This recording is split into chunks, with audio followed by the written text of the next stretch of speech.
This video cut off at I'm gonna do what my ancestors did for them, and it's me again, unapologetically T, and I stand on that.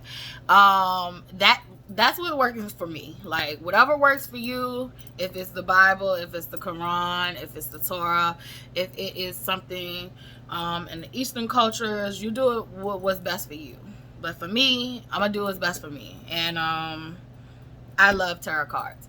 I love the oracle cards. I like doing readings on myself. I've taken classes for it. I actually watch videos on it. And I just feel like, when I'm doing tarot cards, I call on God. I don't call on no wicked spirits. But I do want you to think about, think about why you feel some type of way about certain things, because literally for African American people, our cultures were stripped from us. If you look at the history, like Christian crusades and all that stuff, like the history and look at religious wars, like a lot of people are practicing religions that was forced upon them, and now you have a product of generations who look at that religion as their original religion, when it's really not your original religion. It was forced upon you, and generation after generation it became acceptable and okay. However, I do want to say that my ancestors, however, mixed their spirituality with Christianity, and I'm okay with that, and I'm fine with that, and I love that for them. They could not practice what they wanted to practice, or they would be killed.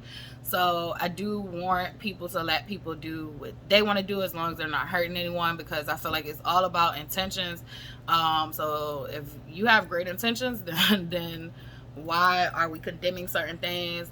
And I also want to say, I think it is very wicked to strip people of what they originally were doing if they're not hurting anyone else. So if I'm not hurting anyone else and I'm not doing any harm to anybody else, why wouldn't you deem it as wicked to just take my whole identity away from me? And now we have this, where you have literally people who are out here, don't know who they are, don't know where they came from, don't know their history, and they're practicing things that they don't even know about because they haven't took the time to research it. They just was given it. So don't knock things unless you've done research on them. And even once you've done research on them, it's that word that I always say I really don't care about, but tolerance. I like to say understanding. I give people understanding, but practice tolerance. Like, we can agree to disagree, and you can not like what I like, but still support me, and I can still support you and not like what you like. Everything that you like. That's what I want to say. So yeah, tarot cards is definitely a thing. One of my old high school teachers have put me on to some black owned decks that I can't wait to get into my collection. Right now I have two black owned ones, and that's the Rachel True deck, and I like her deck. And then I also have the Hoodoo one, and the Hoodoo one is very, very, very special to me, because first of all, I encourage you to look up hoodoo. A lot of people just have these crazy misconceptions, and I am not going to teach you today what hoodoo is. Go research what hoodoo is. But I will say, like, with the hoodoo deck, if you are wanting to ask your ancestors questions, or tap into your ancestors, I definitely recommend that deck. And it's very, very informative, like rich with history. Like, even some of the cards were inspired by people from actually Virginia. So I love that because I could relate, and I got to learn something new about the state that I live in, because the state that I live in is rich in African American history. Virginia was the first colony, so that's dope in itself, and so it's a lot of rich history here. And she definitely does a great job of like incorporating history into her cards. So it's like a book that goes with the cards that explains each card, and but you can also use your intuition and read from the cards too. It's all up to you. I always like to crack open that book, the guidebook, see what they talking about, and then I put my own little flair on it. So yeah, that is what I've been collecting lately. If it ain't for you, stay in your own lane. This is my lane, and don't shame me out of it, because it's not gonna work. Alright, so the last book I read, that's a good one, and I think I'm going to end there with the last book I read. The last book I read it's two of them that I'm currently in between, and my attention span is so short that I've had to go to Audible again. So I go back and forth from Audible to trying to actually read a physical book. But this here Flesh by Cole, let me see.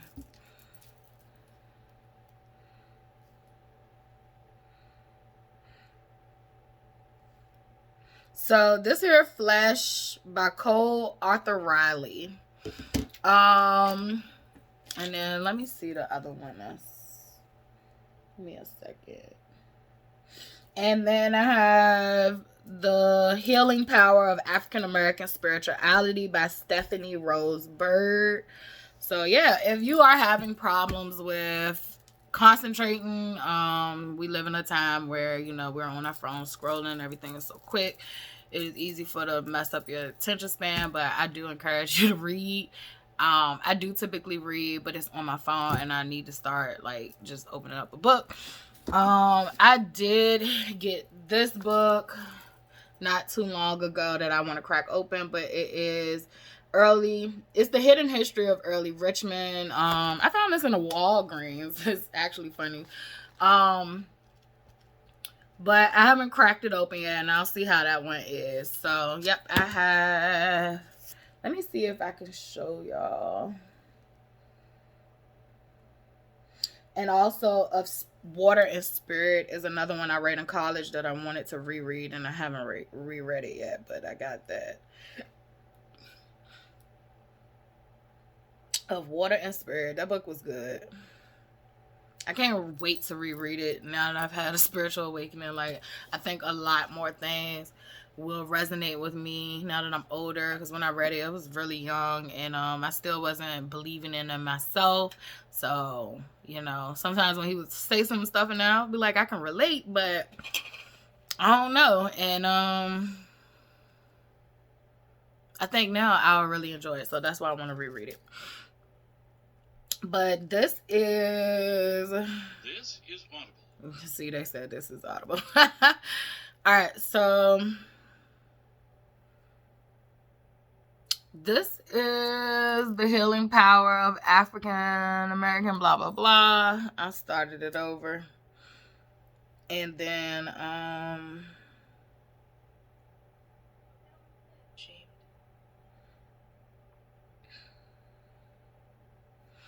and then this here Flesh, which is really good. Oh my god, really really good. So yeah, that is what I'm reading right now. And the last one was, which one of my parents do I look like the most? And I would say I look like both of my parents. Like, I'm a combination of both. However, I do feel like I look more like my father right now, and that's just probably because I have some feelings towards him. So sometimes, like, I look in the mirror and I be mad at my goddamn self, and it's just like, girl, let it go. Thank the man for life and just keep it moving. Be the bigger person. Be the bigger person. And I am. I really, really am. I really am the bigger person, and I'm proud of myself for that. But I'm human. It pop up sometimes, you know, but I let it go. It don't feel nowhere near as bad as it used to, I swear. And it's only been a couple of months since I've, you know, prayed to God about that, and instantly I felt a relief. But however, you know, sometimes the memories pop back up, but they don't hurt as bad. So, like, it's not that they ever go away. It's just that they don't hurt as bad. So, But yeah, I do think I look more like my mom though. That's just my opinion. I look more like my mom. But me and her don't have the same lips. I think I got her top lip. I got my dad's bottom lip. And I got both of their nose, but my mom has like more flared nostrils. So I got like a combination of both of their nose. And then I get my eyes from my mom. I feel like I get this part from my mom, but I get my actual eyeballs probably from my dad. Like, and then I don't know who I get my eyebrows from, because I think my dad got some thick ones. And I think I get my hair from the both of them. And then my shape of my face, I really don't even know. So, yeah, I guess I look like both of them niggas. So, my mom gonna kill me. But yeah, everybody used to say like it was like me, my daughter, and my mom. Like we were like 3 generations of like copies. And it's funny because my daughter is named after my mom. So that's why you'll hear me say like LC sometimes, because it stands for like Little Charlotte. Because you got Big Charlotte and then you got Little Charlotte. So, and Big Charlotte ain't fit to fuck with. So Little Charlotte ain't either, but she's a gentle giant until you get her wrong. And then there's me. Everyone just mistakes me for Holly Jolly. Good times rolling until they get me wrong. But yeah, my mom, she don't let you even get far. Like she is not into giving nobody an inch. Like she ain't giving your ass an inch. She's not gonna do it. And it's a good thing and it's a bad thing, because yeah. But that was about me. I tried to keep that shit lighthearted, but it did not go that way for me. I don't know. I felt like it should have been more like laughs or chuckles, hee ha, and but it was still like trauma coming out of that thing. So I don't know. Like I gotta make some new memories, and maybe like, you know, next time instead of me doing it, get to know me, it's gonna be how are you doing? And I think I could probably like laugh and smile and be like ha ha with y'all throughout most of it. But this one was a mix, I guess. I don't know. And I'm not gonna edit. I'm just gonna post get to know me. Like I said, if you have any questions, throw them in the chats, the comment section. Do not forget to like, subscribe, or share. Please share. Even if it's not this video, share videos that you know someone is going through some things. Share my video. Like if you know somebody who is getting diagnosed with a sexually transmitted disease, share my video. If you know someone who is struggling with mental health issues, share my videos. If you know someone who is struggling with being sexually assaulted, share my videos. I am starting a business where I want to be a spiritual advisor, and I call it spiritual advisor. I did not come up with that term, by the way, but it's like a spiritual advisor, spiritual guide, or if you want to be normal with it, a life coach.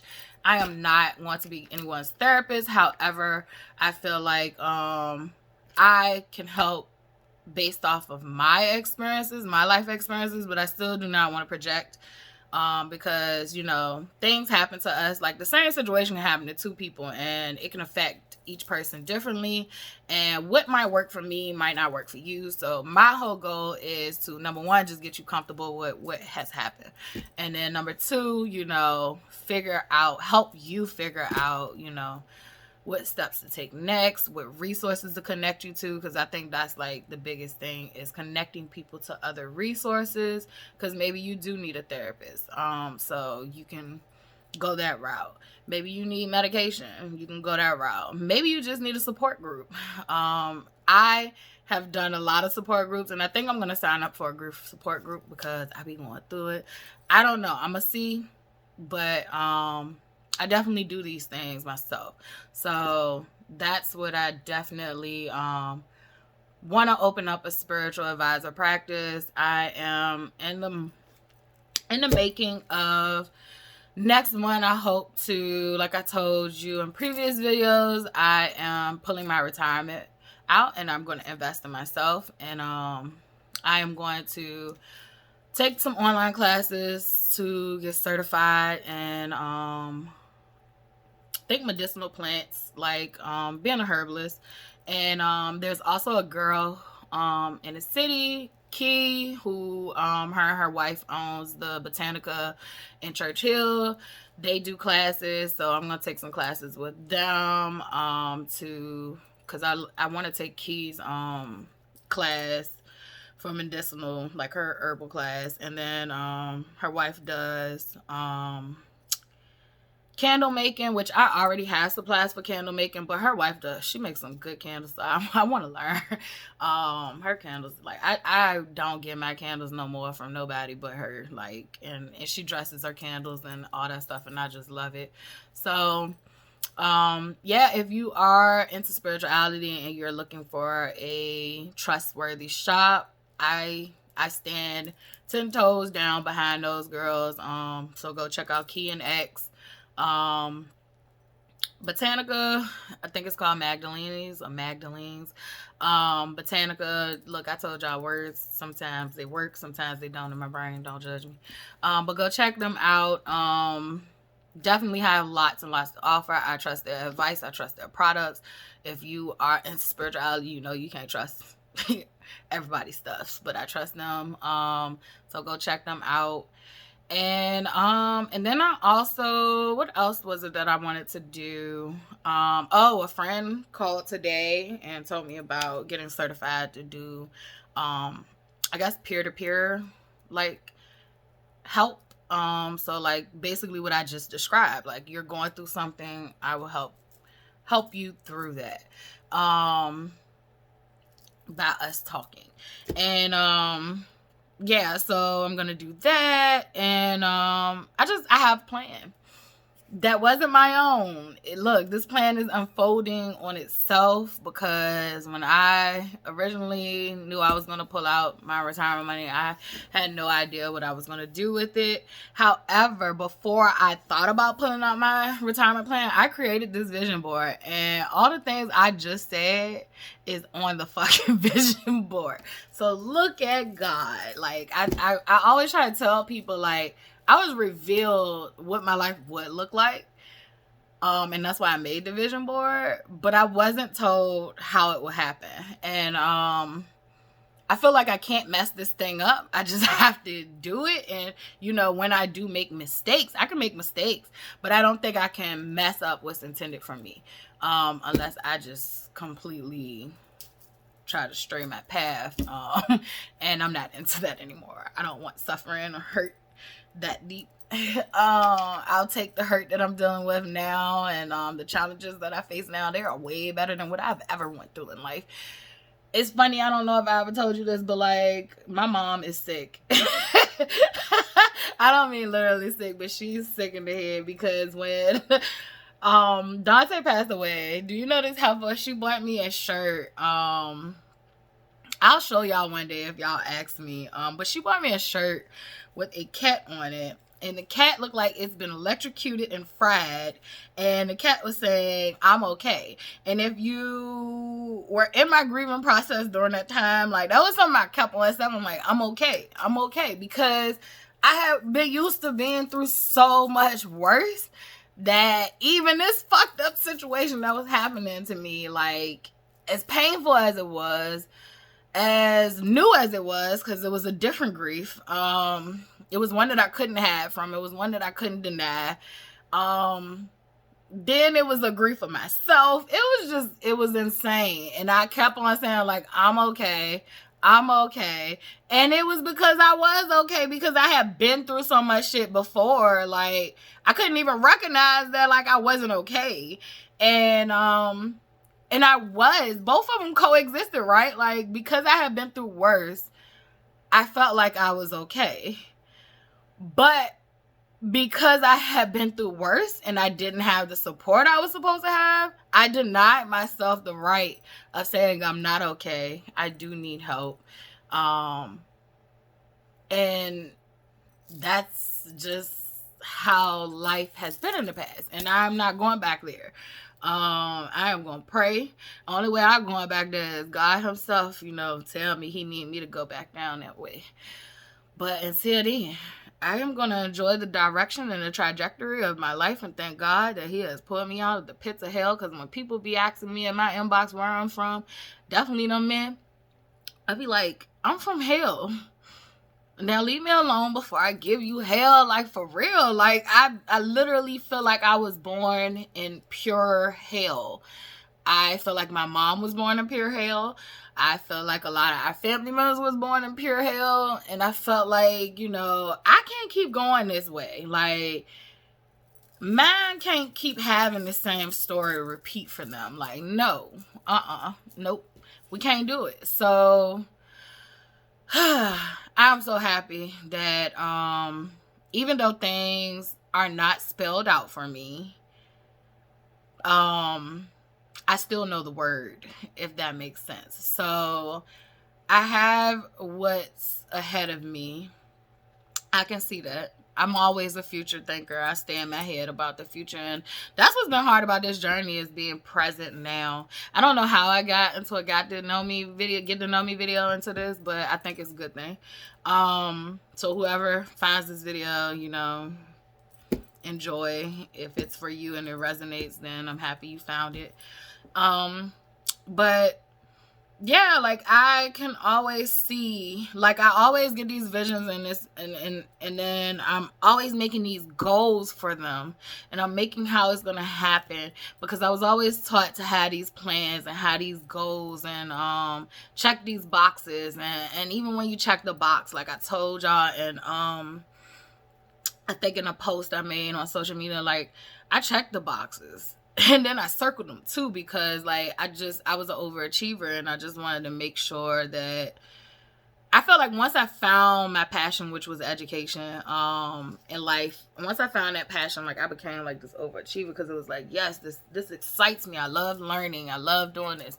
And so it was like, that's when I kicked into high gear, once I realized that's what I loved. And it's like I can't do that anymore. I have to take God's lead on this. Like some days I be trying to make my own choices, and it's an ant. And then, you know, some days, you know, I'm being obedient and paying attention to my surroundings, paying attention to myself, my intuition, and just letting him guide me. Like, cause the more I make plans, the more he's showing me like, those plans ain't what I got planned for you. So like, you know, this has been a heck of a journey. But I have to keep telling myself, like, we've been through worse. And the fact that we've been through worse, because what I went through from Thanksgiving before the Thanksgiving of 2022, the 2 years prior before I left, those were some rough years. Even before then, I've had some, like, a lot of traumatizing shit. Like, I've just, from birth, just came out here. Just came out. Sad world. Sad world. Sad parents. Just sad life. And the fact that me losing a person that I felt like was my everything wasn't nowhere near as bad as what I've been through is saying something. I'm going to get through this. I see what's ahead of me. I just need to be present and patient. Patience is one that I'm learning. If you struggle with patience, I challenge you to be in the now.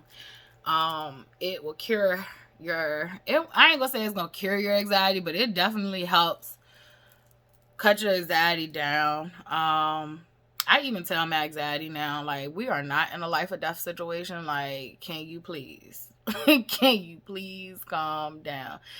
That's why I like the tarot cards too, because it helps with my anxiety. And then when it's really bad, I just call on God. Like, it's like, all right, God, you know, what is going on with me? Fix it. But yeah, it's been a journey. It will continue to be a journey. I don't think that, you know, just because I see abundance and wealth and all that stuff and my fortune, like in my future, which I don't think is too far away.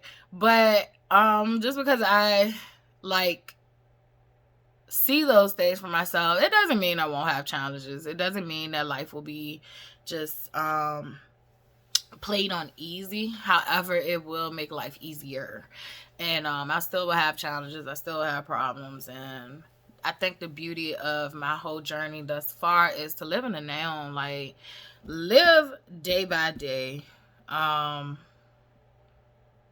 There's nothing wrong with, you know, those future plans. Like, I don't think that no one should not have them. I just say, you know, like, don't be too rigid. You have to be flexible in life, or life will sit your ass down. Life will humble you and make you realize, like, you are not in control of none of this. So the faster you realize, like, you have certain controls and that control is over you, you'll have a much more fun time in life. And that's what I'm learning. Like, I'm learning that the only thing I got control over right now is that child and myself. And I try not to have too much control over her because she's her own person, and I want her to have space and be able to figure out her stuff, so she's not doing this fucking dance that I'm doing in my 30s. I want her to be able to have safe spaces to go through her growing pains and go through her identity crisis, you know, in a safer space than what I had.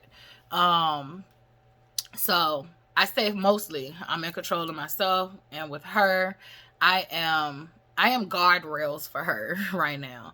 I am guardrails so that she don't kill herself on her journey. Like, she don't crash out and burn. And I don't mean unalive herself, excuse me. So I definitely will say that. So, but yeah, like, but I'm the only one that I can control. And then even on top of that, like, you just have to be flexible in how you navigate things. The more rigid you are, the more humbled you'll become. And I know that because, like, I definitely felt like I had these, like, rigid goals. Like, I was going to graduate from school. I did it too, though. Like, I did some of it. I was going to graduate from school by the age of 24. That was one of my goals.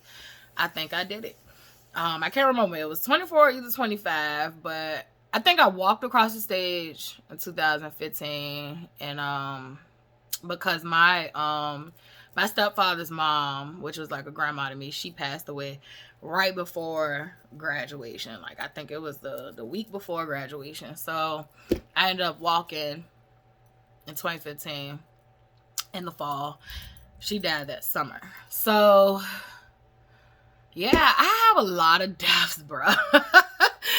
Oh man. And yeah, so I had this rigid idea of, like, 24, I was gonna graduate and I was gonna do it with a kid as a single parent, and, like, I'm just gonna do this. And you know, then I was like, I'm gonna have a house before I'm 30. And so, like, that was a rigid goal. I don't have a house. I had a lot of different things. Like, I had a lot of rigid goals, and half of them I forgot because they weren't important. What was important is that I needed to be a better me. What was important was that I needed to be able to be grateful and appreciative of life. Things don't matter. And I've never been a super materialistic person, like, at all, but I definitely feel like you go through things and it humbles you and just make you realize, like, how small you are, but how mighty you are at the same time. So it's like, there's such a small piece to this puzzle because it's much bigger than you.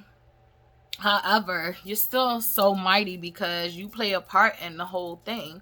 So, yeah, I am excited for where I'm going. And, you know, I just hope God continue to bless me. I just hope God continue to give me grace, love, empathy, compassion. I hope he continue to, like, wrap his arms around me and place people in my life that deserves to be there. Because that was another thing I went through. A lot of people I'm still learning who don't deserve to be there, right? So, like, I wiped out a lot early on. It was like, oh, you got to go, you got to go, you got to go, you got to go. You got to go. You did not play fair. You got to go. You don't have my best interest at heart. You can't protect me if I'm vulnerable. So like if I'm having a weak moment, you wouldn't be able to protect me.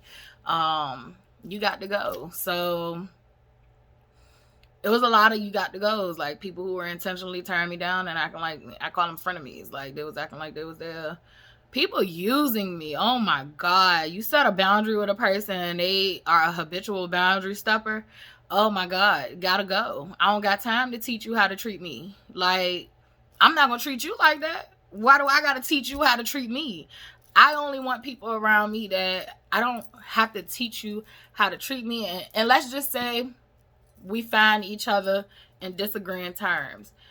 I need people around me who will be able to take accountability for their shit, and I can take accountability for my shit, and then we can have a truce.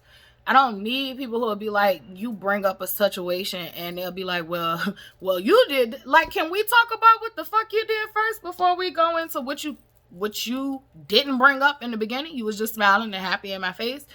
Like, let's talk about why you did what you did first, and then we can get to what you thought I did. And if I did it, then I can tell you, you know, what I need to tell you to rectify the situation, or I can show you what I need to show you to rectify the situation. But I can't deal with unaccountable people. I cannot deal with people who overstep boundaries all the time. I cannot deal with users. I cannot deal with a person who is set out to use and not give shit. I'm sorry. If you ain't called and checked on me, don't ask me for shit. And I mean it. Don't ask me for my time, my energy, nothing. If you didn't call and check on me throughout this period, like, I ain't talking about you had to be super consistent. I mean, like, if you didn't look out, like, don't expect me to look out for you. Like, it's a give and take. Like, if you expecting to take from me while I'm at my most vulnerable self, like, I'm looking at you with a sad eye. Because, I mean, you're only thinking about yourself. You're not even thinking about what I'm going through. You think about just solely what you're going through. And I'm going to need you to go call on God, because it ain't me. And I could never say stuff like that in the past. Like, I literally would bottle that shit in, do whatever somebody needed me to do, and be there for them. And then nobody would ever show up for me. So... And then it got to the point where, like, I wasn't even expecting nobody to show up for me, because that's just the way life was for me, was me helping others and others not helping me back. So I will say this: we are all to be utilized, but we're not to be misused. And I do not know why I'm preaching, but I'm gonna keep this video up because this is some good stuff. Somebody need to hear it, I guess. But I'm gonna get off. I hope that you got to know me better. Yeah, I would like to do another one of these, but I would like to know questions that you guys have. So if you have any questions, throw them in the comment section. Like I said, don't forget to like, subscribe, and share these videos. And y'all have a good one. Thank y'all for watching.